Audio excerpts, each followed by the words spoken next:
A wealthy widow stepped into a boardroom, but what happened next with the janitor beside her left millionaire stunned. Inside the boardroom of Harrington Enterprises, the air was thick with anticipation, the kind that makes people sit straighter, exchange glances, and murmur in hushed voices. A high-stakes meeting was about to begin, one that could shape the future of the company. But no one, not a single person in that room, was prepared for what happened next. When Elena Harrington entered, she wasn't alone. Her sharp heels echoed against the marble floor, her presence commanding enough to make even the most self-assured men in the room shift uncomfortably. But it wasn't just her entrance that left the executives in shock. It was the man walking at her side. Daniel wasn't wearing an expensive suit. He wasn't adjusting a Rolex or carrying a sleek leather briefcase. Instead, he was dressed in a dark blue janitor's jumpsuit, a cleaning rag still clutched in his hand, as if he'd forgotten to put it down. Silence. Executives exchanged bewildered looks, shifting in their seats as if trying to confirm whether their eyes were playing tricks on them. The CFO, Lawrence Whitman, cleared his throat and forced a polite smile. "Mrs. Harrington, I." Elena raised a hand, cutting him off before he could embarrass himself any further. "I invited him." Daniel cast his gaze downward, visibly uneasy. His shoulders tensed, and he avoided eye contact as if he had stepped into the wrong world, a place he didn't belong. And yet here he was. The executive sat frozen, waiting for an explanation. This was meant to be a high-stakes business meeting. Shareholders, profits, losses. The kind of discussion that happened behind closed doors over cigars and steak dinners, not with janitors. Elena took her seat at the head of the long glass table.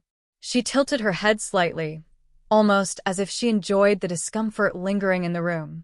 Then, after a pause that felt like an eternity, she finally spoke. "I know what you're all thinking," she said, her voice calm. "And I don't care." But the truth was, no one in that room could have predicted what was coming next. Daniel could feel the weight of a dozen stares pressing down on him. He was used to being invisible, just another figure moving through the halls, cleaning up after people who never acknowledged his existence. But today, every eye in that boardroom was locked onto him, like he was an intruder in their world.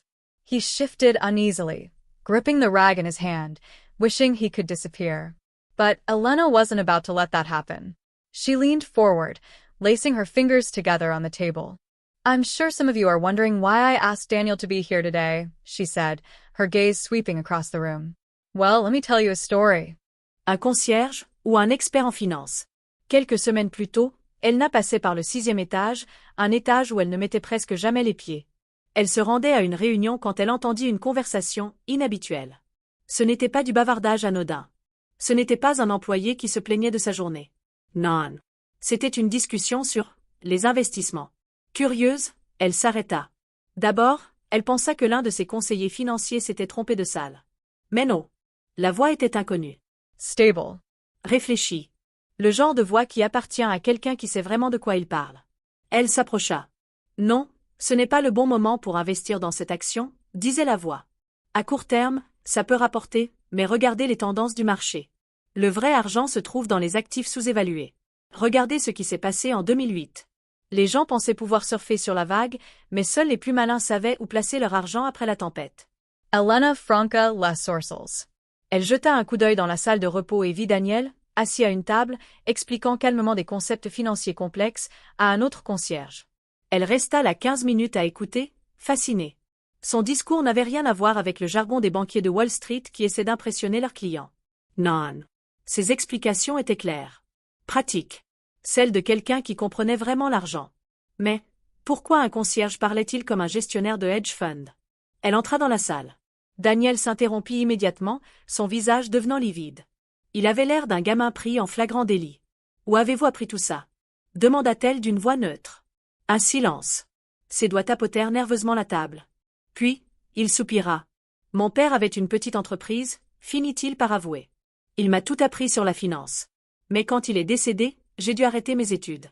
Je n'avais plus les moyens. Elena elle observa un instant. C'est à ce moment-là qu'elle prit sa décision. Je veux que vous assistiez à une réunion la semaine prochaine. Il eut un sursaut. Une réunion? Avec vous? Avec mes cadres. Ses yeux s'écarquillèrent. Jay. Je ne pense pas que... Vous n'avez pas besoin de penser, coupa-t-elle. Juste d'être là. Daniel voulait refuser. Il n'était pas censé être dans ces cercles-là. Mais une chose dans le regard d'Elna lui fit comprendre qu'elle ne lui laissait pas le choix.